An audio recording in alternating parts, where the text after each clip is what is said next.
What's up, everybody? We are back with another crazy update on the Joe Biden candidacy. A new report from Axios. Rumor has it this COVID-19 diagnosis, these renewed calls from everyone from Adam Schiff to Barack Obama and everyone in between. It appears as if the dam is starting to break.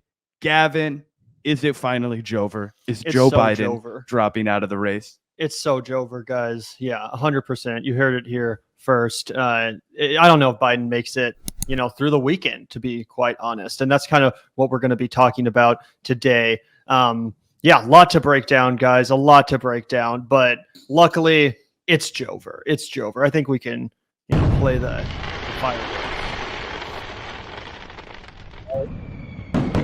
Eyes has come and gone. I was the skeptic. I was the long-term skeptic. We're going to talk about why even I've been convinced it's likely coconut pill time. But anyway, let's read about this. Several top Democrats privately tell us the rising pressure of party congressional leaders and close friends will persuade President Biden to decide to drop out of the presidential race as soon as this weekend. Boy, this is nuts. Yeah, absolutely crazy. So, as you guys probably heard, Joe Biden made the announcement yesterday that he's tested positive for COVID. There was a tweet about that from one of his accounts that was widely mocked, including by congressional Democrats. We'll read a piece about that in a second. But yeah, this ain't good, guys. And I think the COVID diagnosis is really the last straw for Biden. I think he was going to go regardless, but there's no way now, right? He had a cold at the debate not that long ago. Now he has COVID. It's just like, what, are you always sick now? How can you even be the president, let alone be campaigning against Donald Trump and J.D. Vance? The RNC is still going on. J.D. Vance gave his big speech yesterday. And meanwhile, the major candidate for the Democrats is sick at home in Delaware. What I think this actually gives Biden the opportunity to do is gracefully step down, using COVID essentially as an excuse, saying, hey, I'm old, I'm sick, there's not enough time left, we got to beat Trump. And that's essentially, I think, what's going to happen. Obama has apparently now, made it public, essentially. Yeah, we all kind of speculated that Obama was behind the Clooney op-ed, right? That, they're such close confidants. They're actually legitimate friends with each other, that obviously if you're going to make such a huge political statement, you might consult your friend, the former two-time president of the United States, right? So everybody was assuming that this was his first kind of more gentle push. It's also been reported that Barack Obama and Joe Biden have only spoken to each other one time directly since the horrendous debate performance. They're not against actually Donald friends Trump at all, which is pretty funny. Yeah, right. And they're not friends. Exactly. They actually don't like each other. I think that Obama has always seen Joe as like a kid brother, even though he's about 30 years younger than Joe Biden. And I think that Joe Biden has always had a chip on his shoulder about how Obama's been much more politically savvy, much more politically successful, and honestly had much of the run that Joe Biden, I imagine, as a young man, really envisioned for himself. Now it was Joe Biden's time to take the reins. You know what I'm saying? He was in charge of the nation. And here comes Barack Obama one more time to tell him it's time to give it up. Oh, yeah, I know I was president for 2 terms, but you're too old, buddy, yada, yada, yada. So Biden throws a little bit of a tantrum, kicks Barack Obama out of his inner circle, doesn't want to hear from him, but that doesn't stop Barack Obama from chipping away. We all know who the real leader of the Democratic Party is. This is the deep state prowess. This is the rubber hitting the road in terms of politics. Barack Obama is the most powerful Democrat in America, and dare I say, he's one of the most powerful politicians in America. He is a former president that still has all of his power in his party, and he will exercise it. And I think this is him exercising it. This is the final straw for me. This is what really convinced me that Joe Biden has no path. I think they're more likely to 25th Amendment the guy than they are to let him run out the ticket. Once Barack Obama wants his way, Barack Obama gets his way. He put him in the fucking White House after South Carolina, and he'll take him out. It's the old Bill Cosby quote, which is inappropriate to say, but I brought you into this world and I can take you out. That's kind of the fucking and not sentiment just, right now. Not just in South Carolina, but if you think about it, Biden never would have been president in the first place if Obama hadn't selected him as vice president. So truly, Obama made Biden, and now he will break Biden. Yep. He's 100% not, making this public if it wasn't already 100% Jover behind the scenes, guys. 100% Jover. And as we had on screen a second ago, this Axios article, if you want to zoom in just a tad bit. Yeah, absolutely. Zach, behind the curtain, top Dems now believe that it's only a matter of time before Biden resign, step down, whatever, likely this weekend. So several top Democrats privately tell us the rising pressure of party congressional leaders and close friends will persuade President Biden to decide to drop out of the presidential race as soon as this weekend. He's currently self-isolating with COVID. He remains publicly dug in, but privately he's resigning to mounting pressures, bad polls, and untenable scrutiny, making it impossible to continue his campaign, the Democrats tell us. So, these are top Democrats, as it says in Axios. It's not like this is just some random congressman or something like that who called up a reporter to say, oh, no, this is real shit, guys. This is like, real top Democrats saying that, yep, it's working. Joe Biden is finally getting the message, probably now that he's in an increasingly feeble and beleaguered state thanks to COVID. In addition to the fact that, let's be honest, he just did this whole media tour, which was supposed to kind of like revive his public image and make everyone calm down.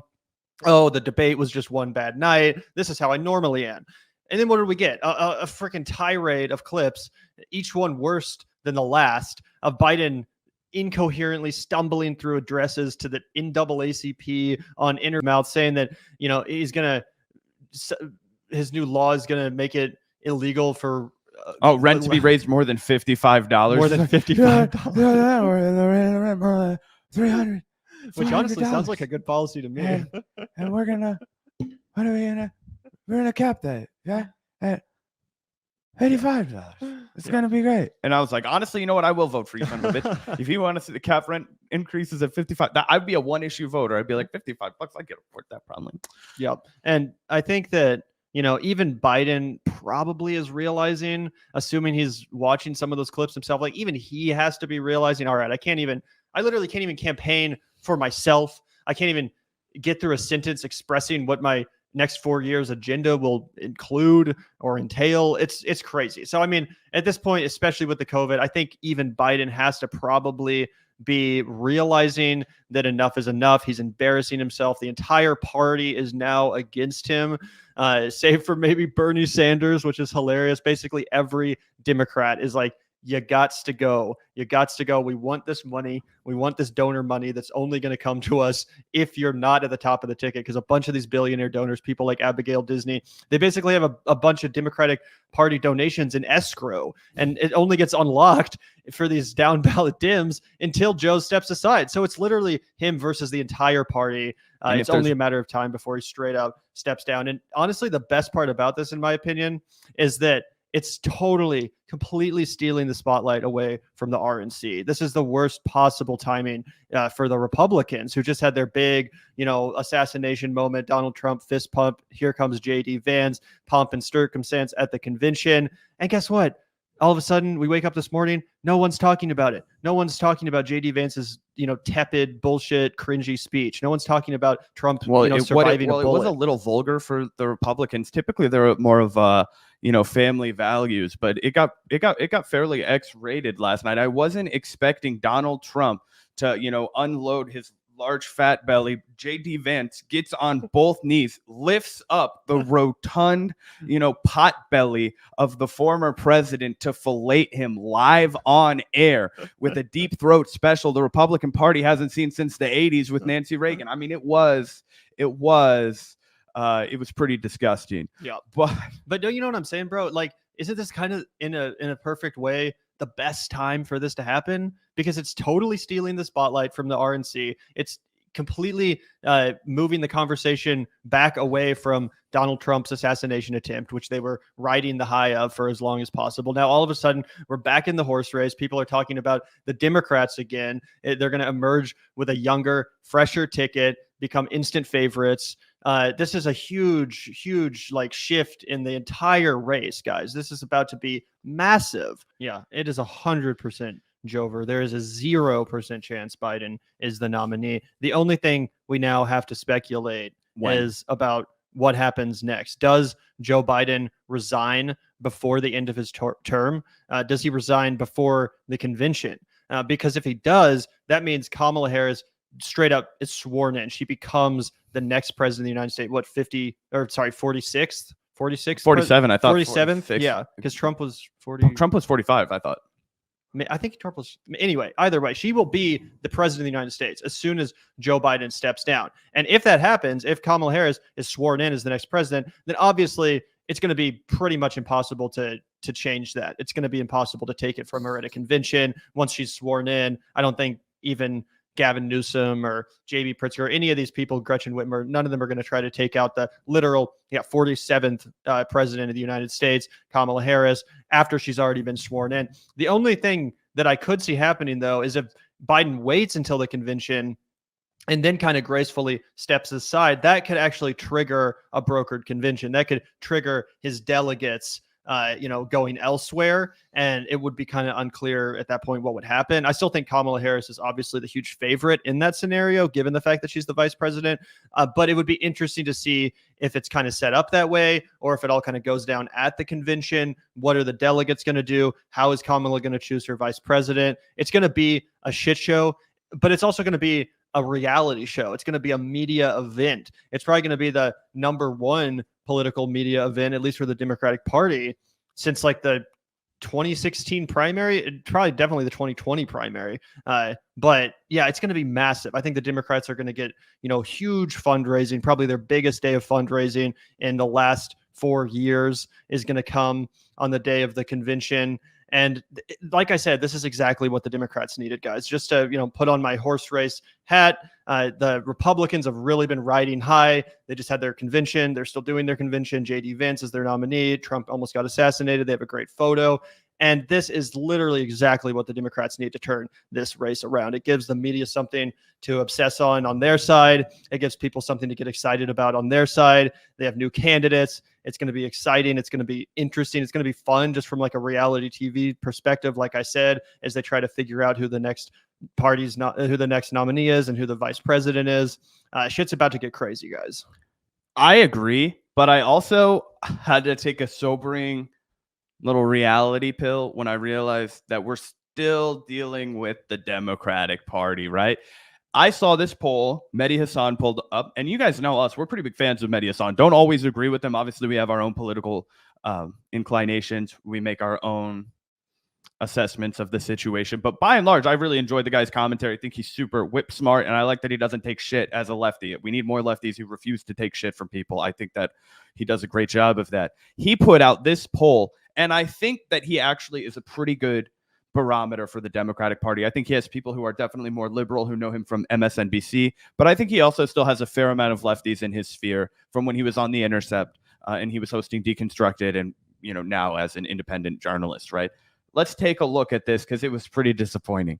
He says, who would you want as Kamala Harris's running mate? For the podcast, one, it was the first option. Two, I just hit Andy Bashir because I thought that would be a decent option for Kamala Harris. I was absolutely gutted when I saw that the most selected option was Pete Buttigieg. I want to know if that's because of name recognition, if it's because youthfulness. What the fuck could possibly lead people to decide that, we have a new shot at a ticket. It's going to be led by Kamala Harris. What's the perfect counterweight to Kamala? An out-of-touch coastal elitist? I know. Pete Buttigieg, an out-of-touch coastal elitist from the other coast. This guy's Mackenzie. She's Silicon Valley. It'll be wonderful. Like, what do you think here? And do you think that that's the kind of guy they go with? I mean, I don't know, bro. I haven't heard Pete Buttigieg like, I haven't heard his name really being brought up Yeah. as much as I have other people's names. Gretchen Whitmer, JB Pritzker, Andy Bashir, people like that seem to be getting talked about more. But Buttigieg is in the administration. I'm sure there will be the argument made that the ticket to replace Biden should be made up of people from his administration. So a Kamala Buttigieg ticket would kind of keep intact the spirit of the Biden administration. They're both his picks, right? So that argument will be made.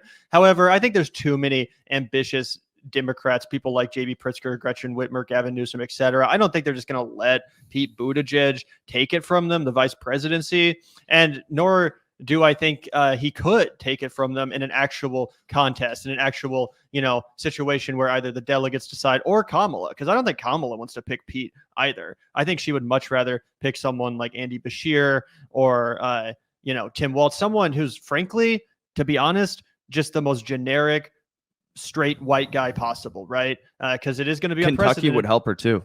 What? Kentucky, you mentioned Andy Exactly, Bashir. Kentucky. Yeah, having someone like that who's just, super bland, super white, super straight, it will kind of round out. Unthreatening. She needs her own Joe Biden, basically, right? What was Joe Biden to Barack Obama? Something to win over the Dixiecrats. He was like, look, I am prepared to run with this racist ass man, okay, just to prove to you that I'm not a radical black. Exactly. Like, that was the kind of politics that Barack Obama was grappling with at the time.